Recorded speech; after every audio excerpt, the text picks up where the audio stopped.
My name is Nino. Okay. Nino Padaraya. I represent Central University of Europe. Doctor Kamini madam हैं जो कि पिछले लगभग 11 साल से देश की आबादी को कम करने का काम करने लग रही है।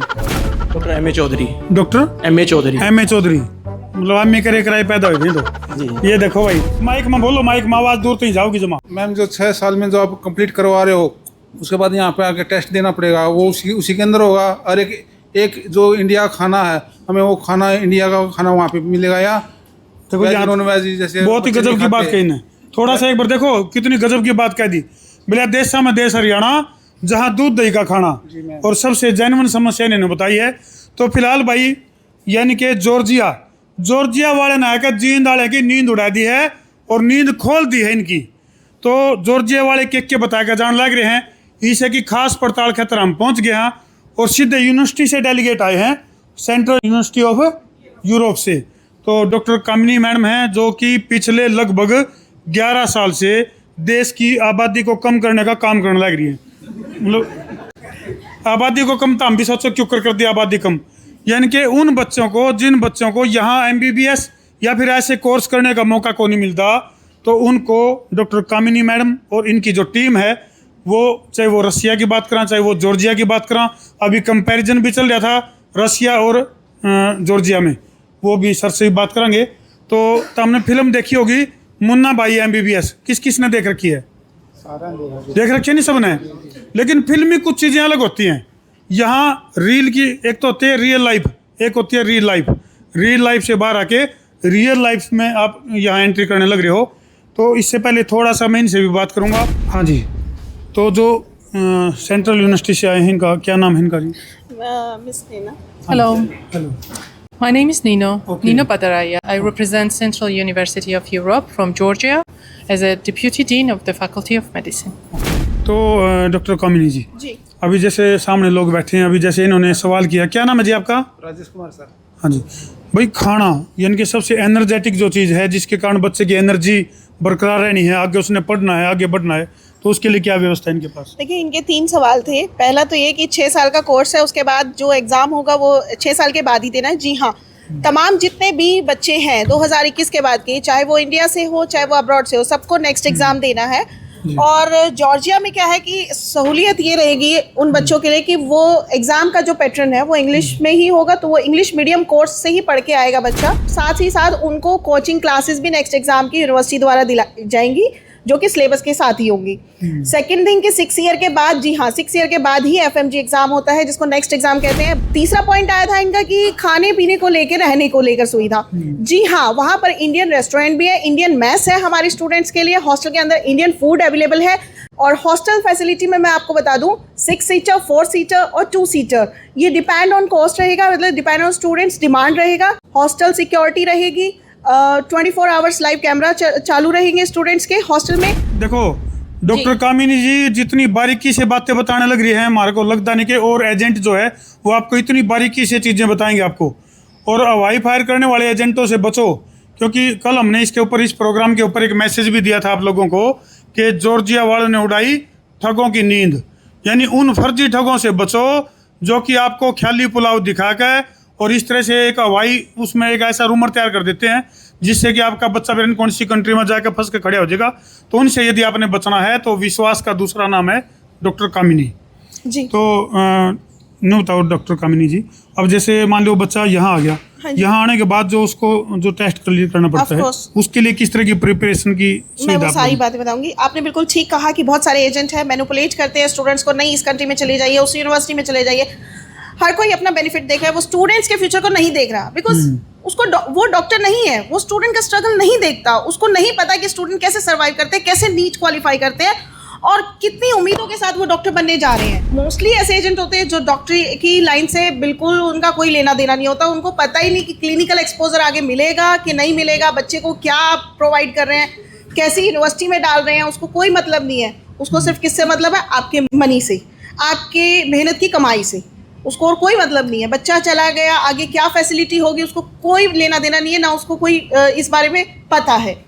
एक ऑथोराइज्ड एजेंसी डायरेक्ट आप लोगों के सामने एज अ रिप्रेजेंटेटिव प्रेजेंट कर रहे हैं और ऑफिशियल पार्टनर है यूनिवर्सिटी के, तो आप लोगों के सामने समक्ष, वो कहते हैं ना प्रत्यक्ष को प्रमाण की आवश्यकता नहीं होती, तो जस्ट लाइक द सेम कि आज हमने यूनिवर्सिटी के जो हमारे रेक्टर है, चांसलर है और डीन है, वो आप लोगों के सामने इसीलिए लेके आए ताकि आप उन लोगों से बचें। माँ बाप कभी भी बच्चे को भेजते हैं बाहर, उनके दिमाग में एक ही ख्याल आता है, खासकर गर्ल्स के, चाहे वो बॉयज़ के पेरेंट्स हो, एक बात वो हमेशा करते हैं, मैडम मेरी बच्ची सेफ रहेगी ना, मैं सही एजेंसी के थ्रू भेज रहा हूँ अपने बच्ची को।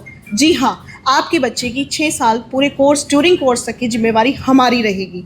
हम आपके बच्चे की जिम्मेवारी लेंगे।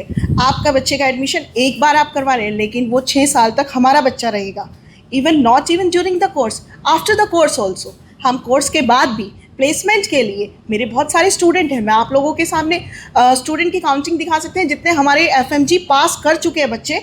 उनको क्या है कि कुछ बच्चे गवर्नमेंट जॉब में चले जाते हैं, गवर्नमेंट सेक्टर में, कुछ बच्चे क्या है अपनी MD की प्रिपरेशन के कारण प्राइवेट हॉस्पिटल ज्वाइन करना चाहते हैं ताकि वो अपनी MD की कोचिंग क्लासेस ले सकें।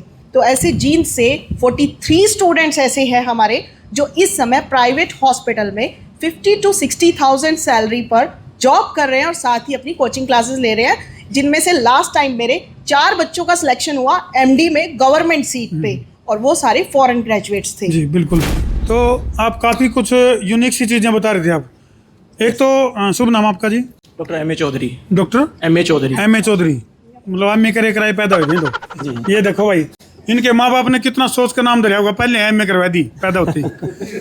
तो डॉक्टर साहब, मतलब जैसे 12वीं करते ही हर माँ बाप का सपना होता है कि भाई उसका बच्चा बहुत बड़ा ऑफिसर बने, बहुत बड़ा डॉक्टर बने। तो MBBS का जब भी नाम आता है ना, तो लोगों को ये आता है दिमाग में भी उनका बच्चा जो ना एक सीनियर डॉक्टर बने।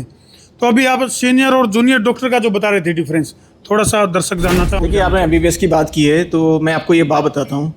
जो बहुत सारे पेरेंट्स यहाँ बैठे हुए हैं, उनके मन में ये आता है बजट कम है, MBBS की जगह हम अदर कोर्स करा देते हैं कुछ।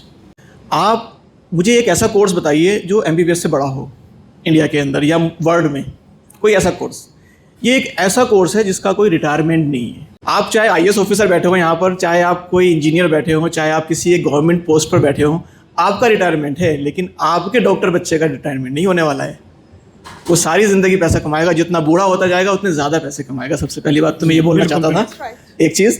दूसरा, अब मैं आपको डिफ्रेंशिएट कर देता हूँ। जो सर ने बोला मुझे कि जूनियर डॉक्टर और सीनियर डॉक्टर क्या होते हैं, ये एक बहुत बड़ा मिथ चल रहा है। लोगों को ये भ्रम रहता है ना भाई, जॉर्जिया कहीं ऐसा तो नहीं कि सिर्फ जूनियर डॉक्टर ही बनाते, वो सीनियर बन ही नहीं सकता हो कभी। जूनियर डॉक्टर, वो जरूरी कंक्लूजन दूर बहुत अच्छा क्वेश्चन किया है। मैं हमेशा बोलता हूँ लोगों को, भाई MBBS is nothing without PG। मैं हमेशा बोलता हूँ। तो MBBS है जूनियर डॉक्टर इंडिया में भी और अब्रॉड में भी, और PG होल्डर है सीनियर डॉक्टर इंडिया में भी और अब्रॉड में भी। आप ये डाउट क्लियर कर लीजिए।